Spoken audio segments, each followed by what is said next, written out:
Agora deixa lá levar isto aqui, que é para isto ficar aqui. Olha, obrigado.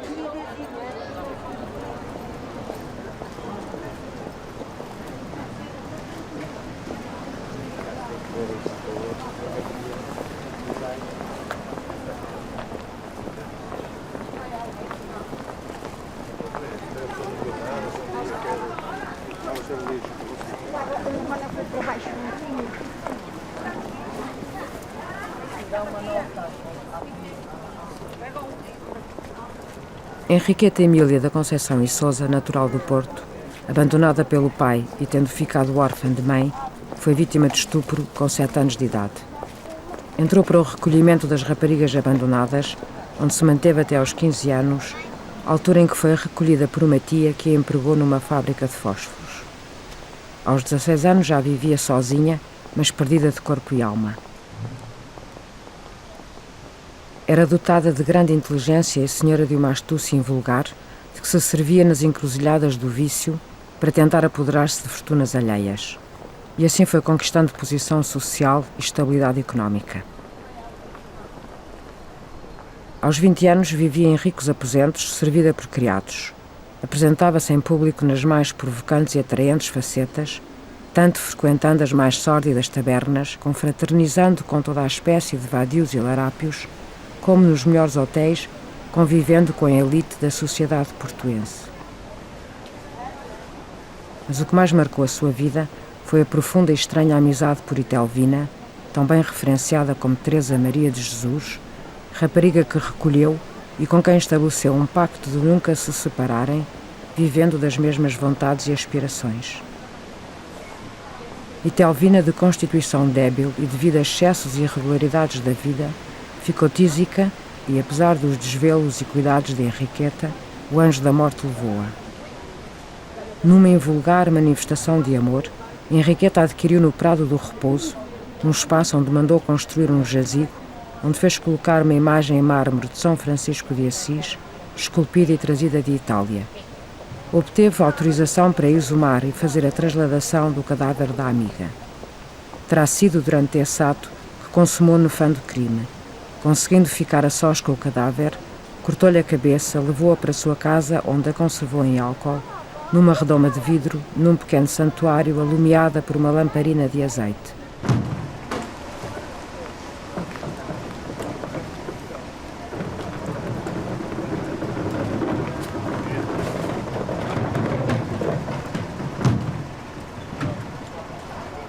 Henriqueta viria a falecer anos depois, sem nunca ter conseguido libertar-se da profunda saudade de Itelvina, sendo tão bem sepultada no Prado do Repouso, no talhão da Irmandade do Terço de que era irmã devota. E desde então, sabendo-se que não há ninguém da família de Itelvina nem de Henriqueta, mas as campas aparecem engalanadas com velas acesas e flores frescas.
Pelo que toca aos futuros, supondo comigo que ainda serão mais abundantes e pode ser que ainda mais horrorosos pelos danos deste amor desordenado.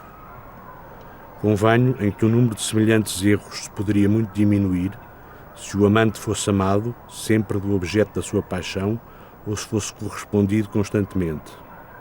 Porém, como o amor que temos a uma pessoa não basta para determinar o seu, e como sabemos há muito tempo que as correspondências não são eternas, é necessário que vejamos todos os dias os excessos do ciúme, do desprezo e da tristeza que conduzem os homens a loucuras extraordinárias.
Tigelas de caldo de galinha com sua gema de ovo e canela por cima e logo sopas de vaca, perdigões assados guarnecidos com linguiça, coelhos de João Pires, 1 ou 2 peitos de vitela de conserva guarnecidos com torrijas de vitela, pastelões de várias carnes, redondo, lavrado, pastéis fritos pequenos de carneiro com açúcar e canela, olha castelhana, a saber vaca, carneiro, mãos de porco, presunto, grãos, nabos, pimentão, de todos os adubos amarelos, bem como açafrão. Manjar branco em pelas assado. Para o fim, doces frios e frutas do tempo.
Bocas negras e múrmuras das furnas, negros bocos que a noite afunda mais, carvalhidos de sombra e de rumor, noturnas vozes de medo, mochos piando aos ais, tristes pinheiros povoando os ermos, que lúgubre irmandade, verde colónia vestal de enfermos.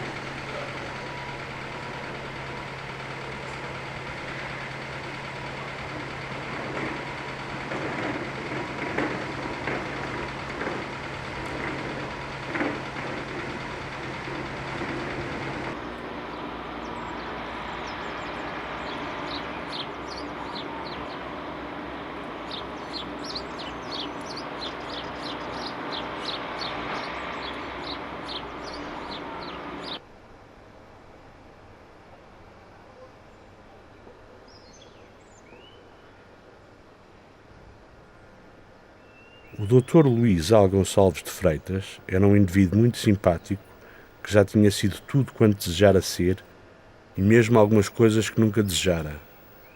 Por fim, próximo dos 50, pôs tudo quanto tinha sido, menos uma, nos cartões de visita e fez secretário dos Macavencos, tratando das atas e mais expediente da sociedade. Era muito engraçado, com a preocupação contínua de escrever para o teatro, mas com a pouca sorte de não conseguir levar nenhuma peça à cena. Um dia, fez-se empresário do Avenida, de sociedade com outro que ele não conhecia bem, chamado Serrão ou Serrano. Pouco tempo depois, queremos que por má administração, perdia o dinheiro do secretário dos Macavencos e separaram-se, sem o nosso bom amigo conseguir fazer representar a sua peça, que se intitulava Pif Paf.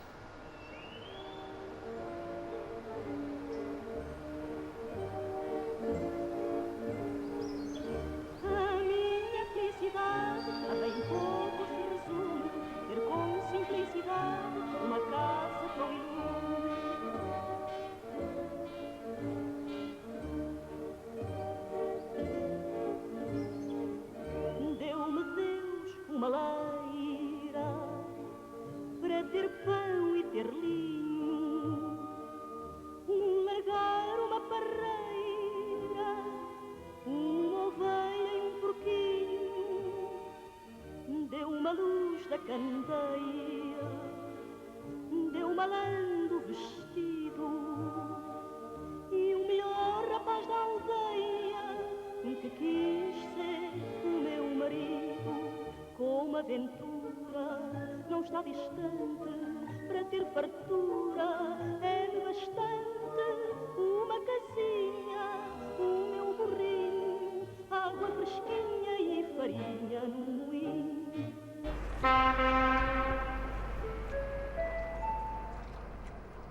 O comboio se encontra na linha número 2, descida-se a Setúbal e Praia do Sado. Tem paragem em todas as estações de apiadeiros e parte às 12h49.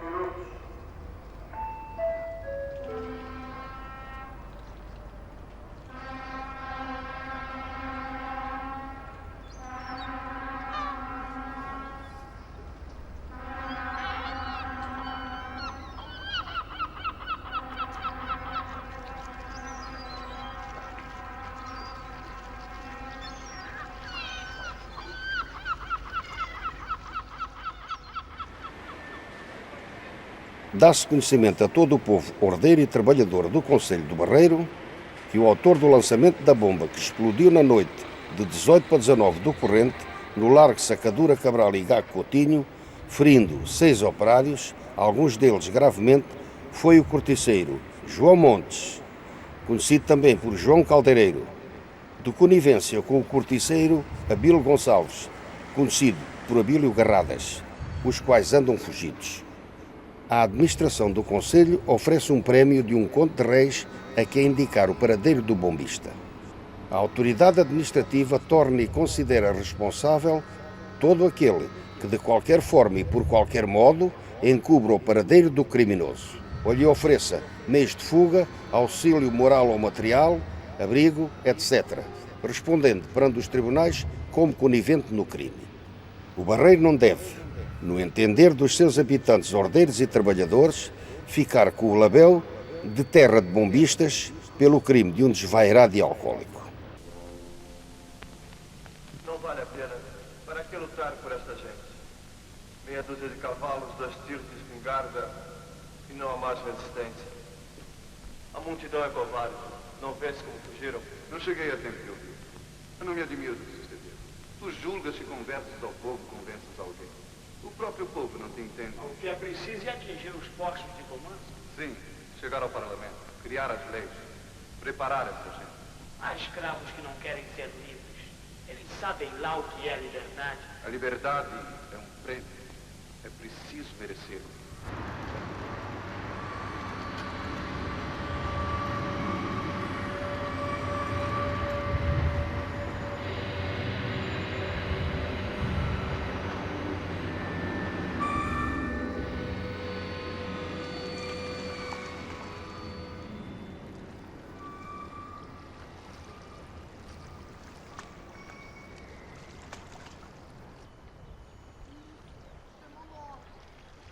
Excelentíssimo Senhor, casos de força maior obrigaram-me a recorrer a Vossa Excelência, e só depois de uma grande luta moral é que tive forças para o fazer. Eu sei que Vossa Excelência não tem a obrigação de me valer, mas o momento angustioso que atravesso, a desastrosa situação em que me encontro, tudo isto concorre para eu o importunar. Tinha necessidade de um empréstimo de 2.000 escudos, que pagarei, contra a letra aceite, além dos juros que sua magnanimidade fixar. Já devo inúmeros favores a Vossa Excelência, e este é um dos que marcam na minha gratidão. Agradecendo uma urgente resposta e rogando que me desculpe importuná-lo tantas vezes, subscrevo-me com a mais elevada consideração. De Vossa Excelência, atenciosamente.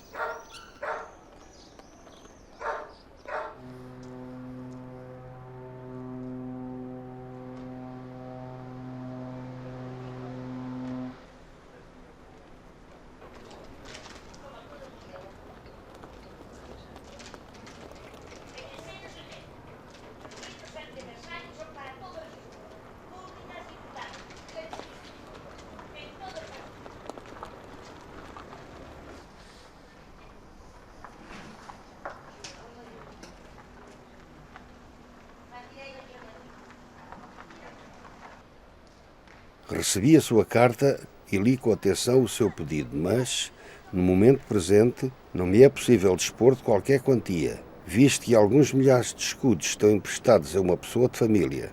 Das minhas reservas, não posso dispor, e por isso acho conveniente que neste momento procure no outro lado a importância de que precisa. Lamento não poder ser-lhe agradável e creia que isto muito me penaliza. Sem outro assunto, amigo e obrigado.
Quanto mais quero ocultar que te adoro com fervor, mais te lê no meu olhar e só vivo por amor de ti. Não precisas de dizer o que há muito descobri, pois tenho olhos para ver e ler. Já li. Sendo assim de mim tem dó, que ser só é triste e cruz. Não vi flores nem as só. Tens os patos, os perus e o cão. Na gaiola do meu lar, faltas tu, meu ai Jesus. Uma gaiola é uma prisão, eu gosto de ar e luz.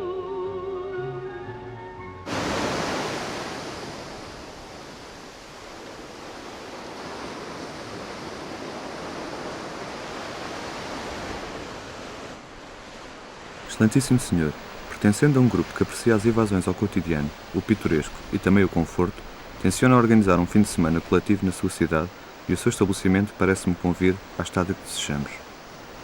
Pedi o favor de me comunicar os seus preços para um fim de semana, isto é, de sexta-feira à noite a segunda-feira de manhã, durante o próximo mês de junho, especificando o preço dos quartos com pequeno almoço e o preço das refeições. O nosso grupo será de pelo menos 10 pessoas em 5 quartos. Será possível uma redução dos preços em virtude do nosso número?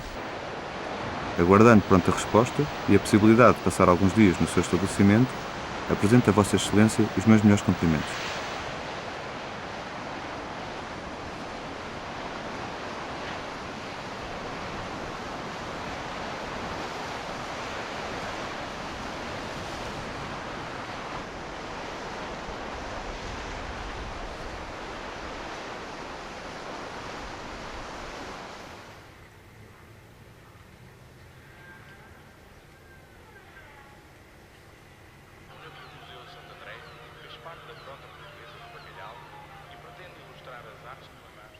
Olha, que bom navio!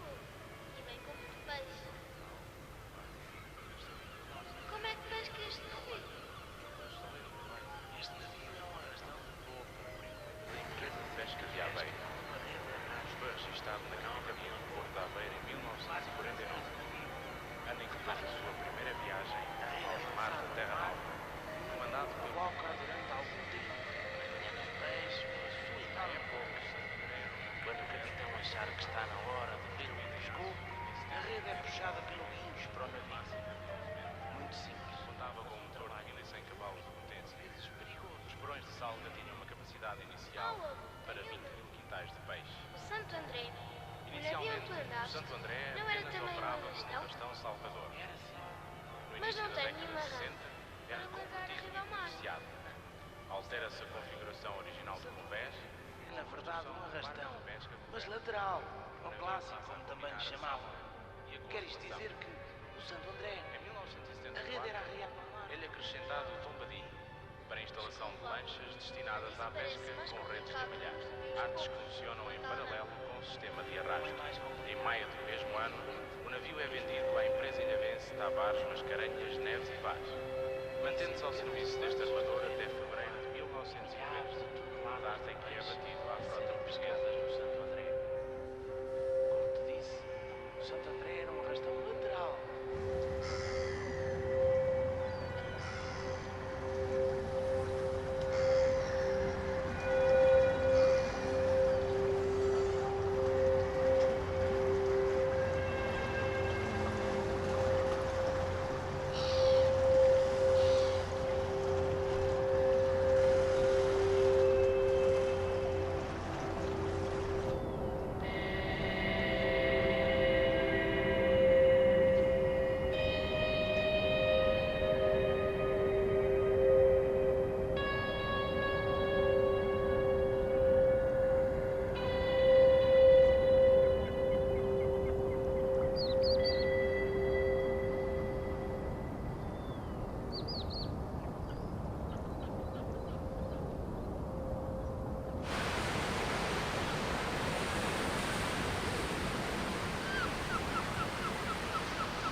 É triste ir pela vida como quem regressa e entrar humildemente por engano pela morte dentro.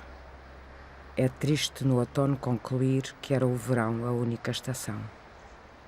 Passou o solitário vento e não o conhecemos, e não soubemos ir até ao fundo da verdura, como rios que sabem onde encontrar o mar, e com que pontes, com que ruas, com que gentes, com que montes conviver, através de palavras, de uma água para sempre dita.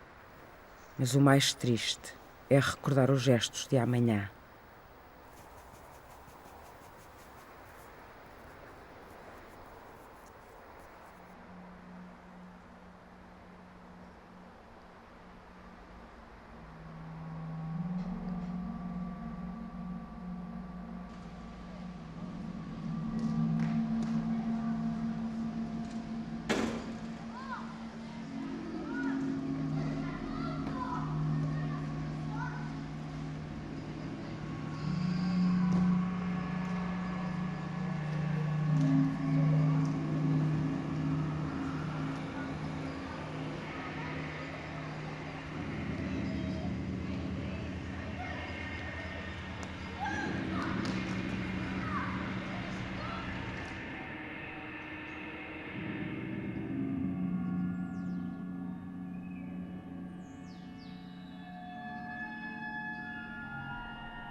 Uma corista do Avenida, chamada Maria Tavares, queixou-se uma vez na sociedade que o conde de tal a desonrara e que, quando estava para ter a criança, produto da sua desonra, o referido conde a deixara, dando-lhe uma nota de 20.000 reis e nunca mais querendo saber dela nem do filho. Todos se compadeceram com a desgraça da rapariga e alguém alvitrou que a sociedade tomasse conta da criança, que a mandasse batizar e se escolhesse um de nós para padrinho. Feito isso, a criança viria para ser entregue a uma ama que a alimentaria e levaria todas as semanas ao clube para os sócios verem como ela era tratada, correndo todas as despesas por nossa conta. Depois, quando ela tivesse a idade precisa, iria para um seminário para ser padre e poder chegar a ser um bispo.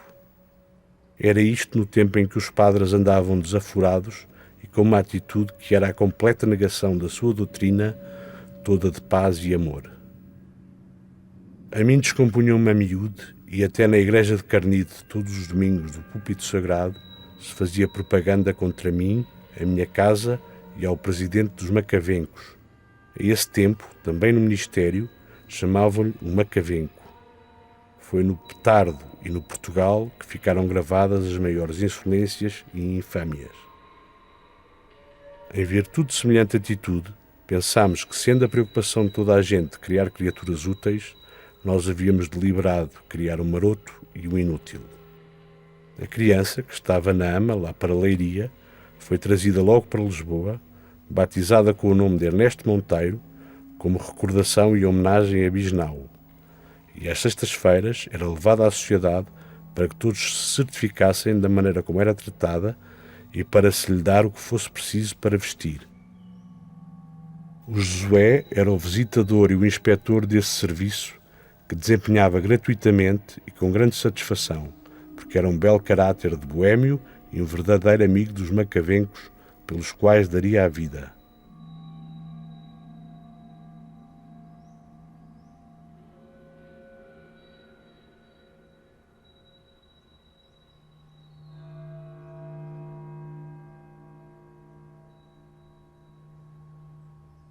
Mandamentos da saúde.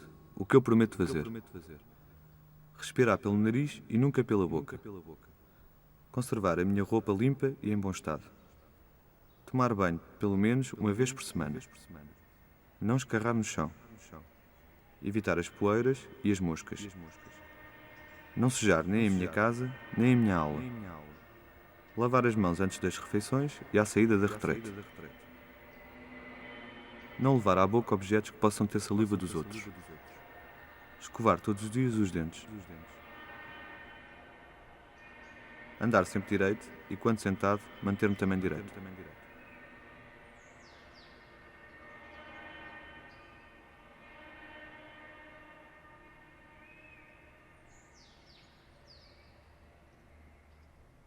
A criança foi crescendo e, quando estava em idade de precisar sujeição, foi metida, a pedido da sociedade, num instituto de beneficência. O pai nunca a tinha visto e a mãe, depois de ter estado no Brasil e julgar-se rica, foi aos Macavencos e declarou que se encontrava nas condições de tomar conta do filho e que lhe parecia que jamais seria ajudada de Deus se o não levasse para casa. Foi assim que pediu a sua entrega. Tanto a Zaragata fez que lhe a mandámos entregar. Tinha ele uns 12 anos. Pouco depois voltava ao Brasil e abandonava o pobre Ernesto Monteiro, o nosso filho adotivo. E assim acabou esta triste história em que figuram padres e um conde com o solar em Feitosas.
Ação Social da Hidroelétrica do Douro, HED.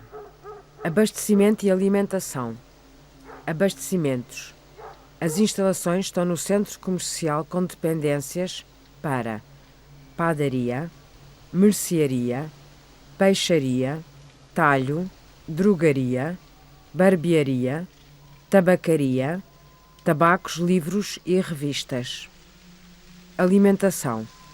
As instalações em Picote abrangem refeitório para pessoal trabalhador desmontável, estalagem para pessoal auxiliar desmontável, pousada para pessoal dirigente definitiva. Preço das refeições para o pessoal no refeitório de Picote. Refeição de primeira, 7 escudos. Refeição de segunda, 5 escudos. Sopa, 1 escudo. Composição das refeições no refeitório de Picote. A refeição de primeira, almoço ou jantar, tem sopa à descrição, prato de peixe ou carne à escolha, 2 pães, vinho, 0,35 litro e sobremesa.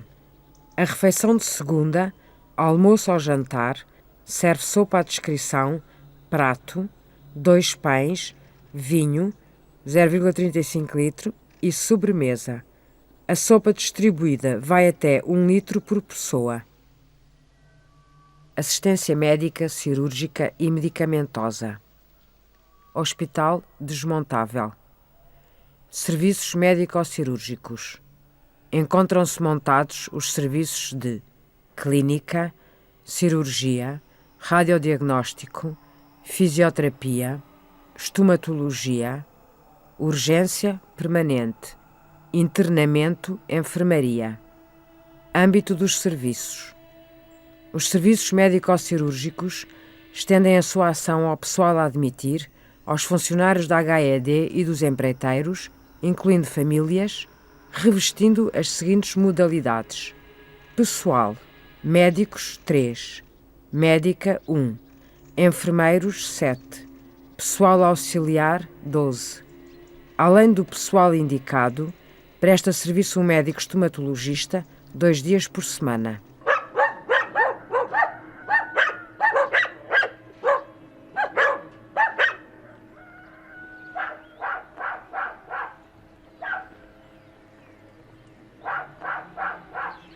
Alojamento.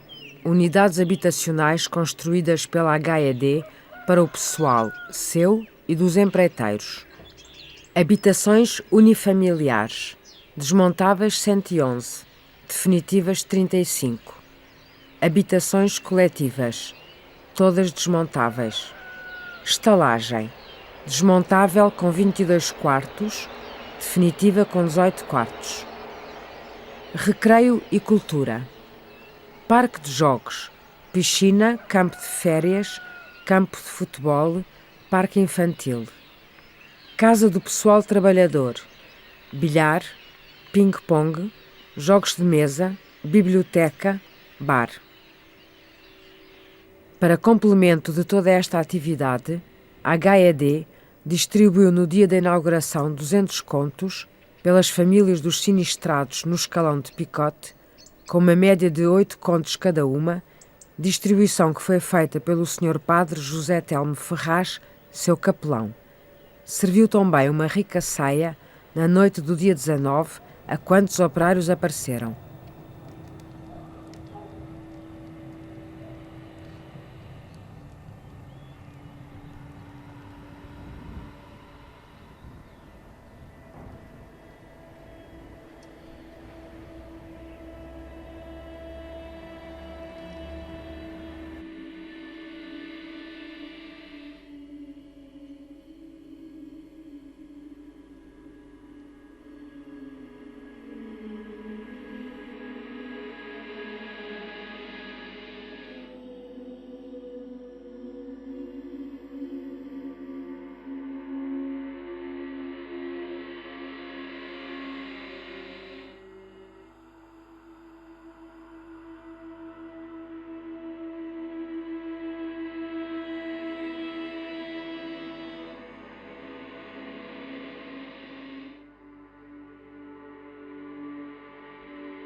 conhecimento sumaríssimo e prático dos minérios mais importantes de Portugal.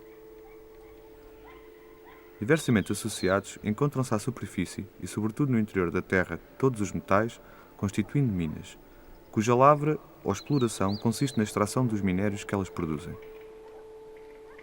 Blenda, Blenda, galena, galena, hematite e magnetite, hematite e magnetite, antimonite ou stibina, antimonite ou stibina, ardósia, ardósia, antracite ou carvão de pedra, antracite ou carvão de pedra, minério de wolfrâmio, minério de wolfrâmio, grafite ou plumbagina, grafite ou plumbagina, gesso, gesso, mármore, mármore, caulino ou caulina, caulino ou caulina, pirito cúprica.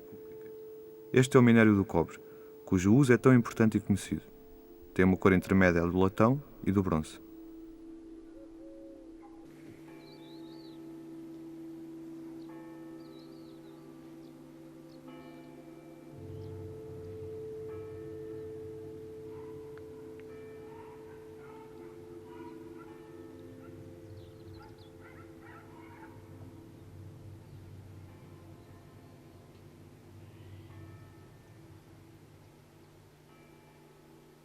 Eu tenho a camisa rota. La la la la la la la la. E sangrando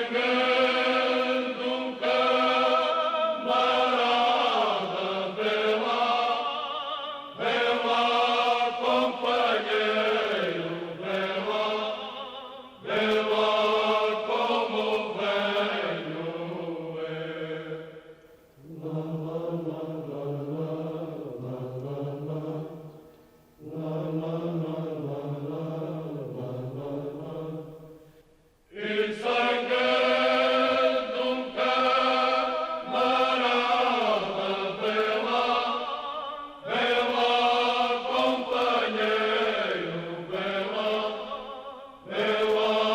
como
Meu excelentíssimo amigo, venho agradecer-lhe a gentileza do seu cartão de boas festas e desejar-lhe também muitas felicidades que bendigno é.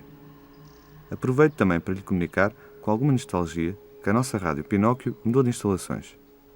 Os médicos dizem que em vez de melhorarmos, pioramos. Que o entusiasmo é tanto que nos descuidamos dos tratamentos e da alimentação.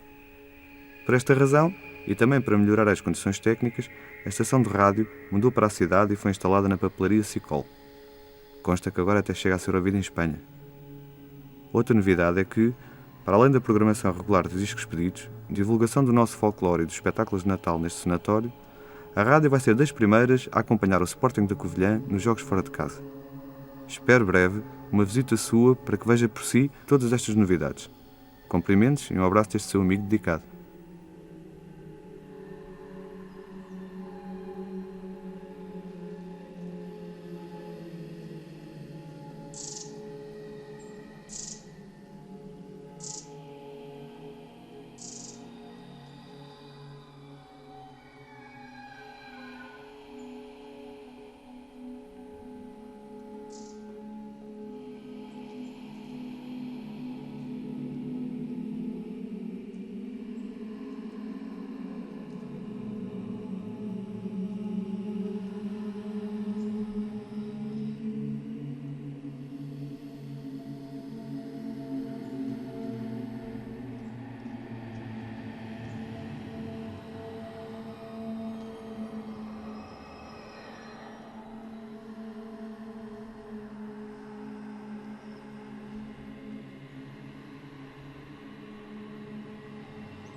Sexo masculino.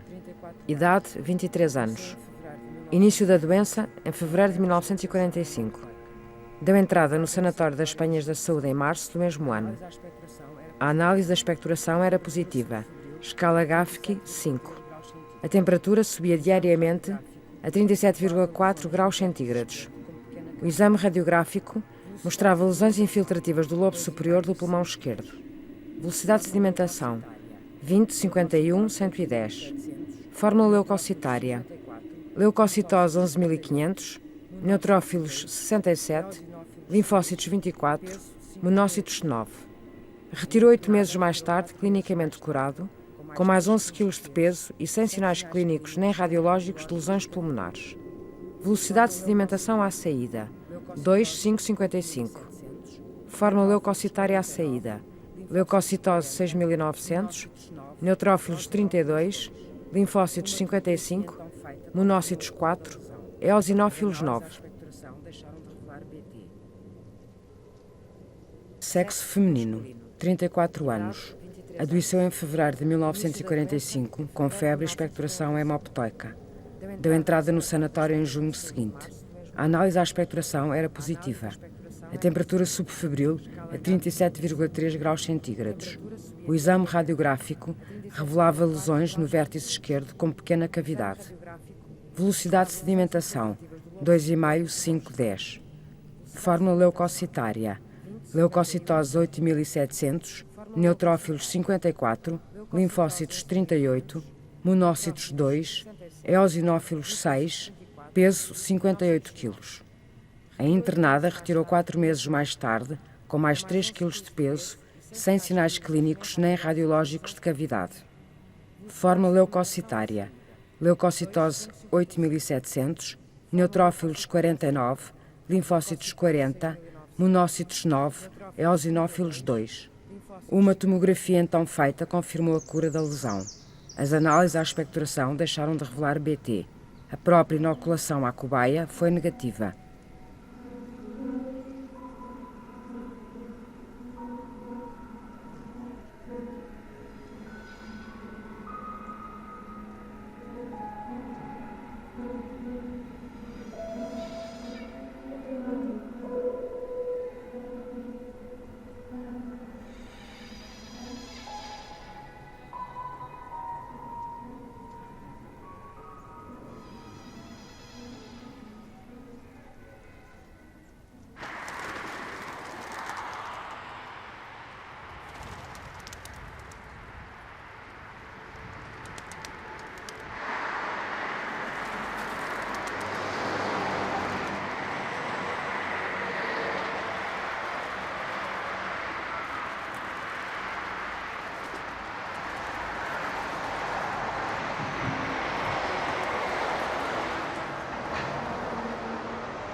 Excelentíssimo Senhor, respondendo à prezada carta de Vossa Excelência, sou a informar que a diária do meu hotel, incluindo banhos, é de 30 escudos por pessoa, podendo fazer um desconto, desde que o grupo de Vossa Excelência seja composto de 10 pessoas, como diz. Tenho 5 quartos à disposição de Vossa Excelência, com casa de banho anexa e sala de visitas, tendo todos os lavatórios água quente e fria. O almoço compõe-se de 3 pratos, fruta e vinho, e o jantar de 3 pratos, fruta e doce. O pequeno almoço é servido no quarto e custa 13 escudos, podendo ser feito a 2.500, desde que Vossa Excelência traga 10 pessoas para este hotel. Estes preços são de simples propaganda, em virtude deste hotel ter sido remodelado. Com mais elevada consideração subscrevo-me de Vossa Excelência atentamente.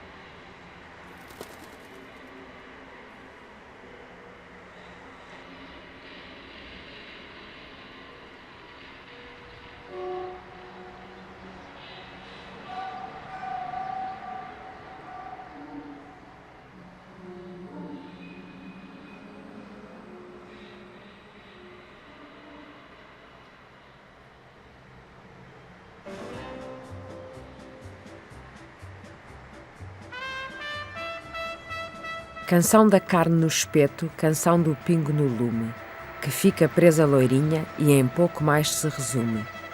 E a chama baila contente, anda a pular na lareira. A presa tem de ser minha, quer ela queira ou não queira. Prova da nossa matança veio a escorrer do alguidar. Quem é que volta este espeto? Quem é capaz de o voltar? E a carne segue pingando e o gato espreita alapado. Se o não vigiam sem olhos, será para ele o bocado. Canção do espeto no lume, com boas achas a arder. Que rico prato de migas podia o pingo fazer. E a chama baila contente, parece o espeto numa brasa. Com tantas provas de carne, vai-se a matança da casa. O porco foi chamuscado, pesou um peso de conta, e o espeto chia no lume, tomara a presa já pronta. O pingo canta no lume, cheguem-se bem ao borralho. Não tem a presa outro gosto, senão o do sal e o do alho. Canção do pingo nas brasas, canção do pingo pingando. Eu já te ouvi não sei onde, eu já te ouvi não sei quando. O que ele a alma não conta, o que ele sabe contar, que foi assando uma presa que o fogo pôde ser lar.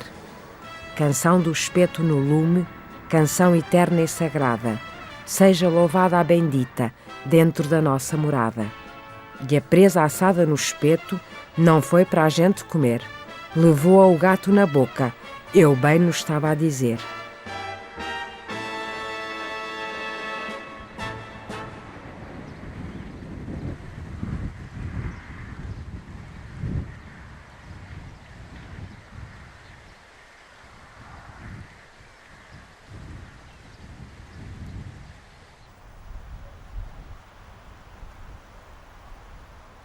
Caro amigo, para além de outras atividades, Francisco de Almeida Grandela escreveu um livro intitulado Memórias e Receitas Culinárias dos Macavencos, cujo produto da venda, retiradas as despesas, reverteria a favor do Sanatório Albergaria de Montachique, mandado erigir por iniciativa da Sociedade dos Macavencos. Aconselho que o leia, quanto mais não seja, para descobrir algumas delícias gastronómicas.